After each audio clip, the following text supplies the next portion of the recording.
a cross-pollination of Thomas Edison and Tony Stark, Elon Musk. Were you a little naive when you thought I can easily build an electric car and a rocket?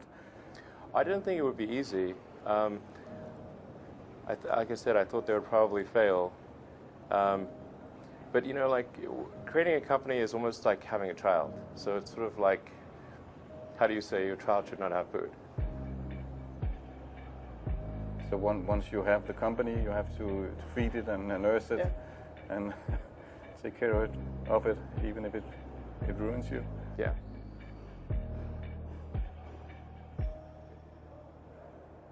But suppose there were some tough times in 2008, end of 2008.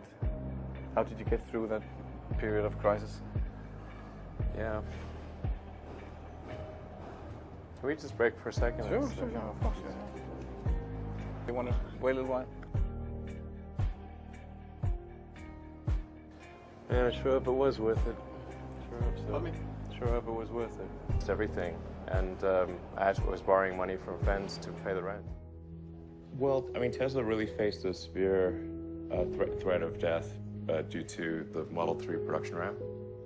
Essentially, the company was bleeding money like crazy, and just if we didn't solve these problems in a very short period of time, we would die.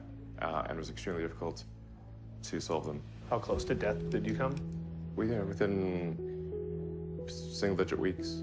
22 hours a day, or like what? How many I hours? was working, so 7 days a week, sleeping in the factory. I worked everywhere I worked in the paint shop, general assembly, body shop. You ever worry about yourself imploding? Like it's just too much? Absolutely. No one should put this many hours into work. This is not good. People should not work this hard. They should not do this. It's very painful. Painful in what sense? It hurts my brain and my heart. Where do you come up with your best ideas? Are you on vacation, or are you kind of just like in the middle of the night you wake up and start drawing things down? Or You know, sounds really cliche, but like the shower is probably like you know, wake up and go to shower in the morning. And I think actually what's really happened is kind of stuff is percolated in the subconscious. Right. And it's not really occurring in the shower, but you're kind of getting the results of last night's, you know, computation, basically. Right. Whatever area that you get into, given that, you know, even if you're the best, there's always a chance of failure. So I think it's important that you really like whatever you're doing. If you don't like it, life is too short. You know, I'd say, and also if you like what you're doing, you think about it even when you're not working. I mean, it's something that your mind is drawn to, and if you don't like it, you just really can't make it work, I think. When you had that third failure in a row, did you think, I need to pack this in? Never. Why not? I don't ever give up. I mean, I'd have to be dead or completely incapacitated. Starting a business, I'd say, number one is have a high pain threshold. That's it. There's a friend of mine who's got a good saying, which is that starting a company is like eating glass and staring into the abyss.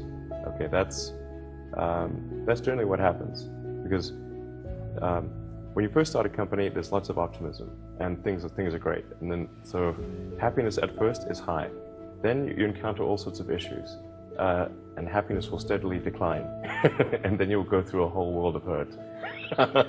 And then eventually, if you succeed, and in most cases you will not succeed, and Tesla almost didn't succeed, came very close to failure. Then if you succeed, then after a long time you will finally get back to happiness. I think too is you got to make sure that whatever you're doing is a great product or service. It has to be really great. And I go back to what I was saying earlier, where if you're a new company, I mean, unless it's like some new industry or new market that, if it's an untapped market, then you have more ability to, the standard is lower for your product or service. But if you're entering anything where there's an existing marketplace against large entrenched competitors, then your product or service needs to be much better than theirs. It can't be a little bit better, because then you put yourself in the shoes of the consumer, and they say, why would you buy it as a consumer? You're always going to buy the trusted brand unless there's a big difference. So a lot of times, you know, an entrepreneur will come up with something which is only slightly better. And it can't just be slightly better. It's got to be a lot better. Number 3, I'd say, is constantly seek criticism.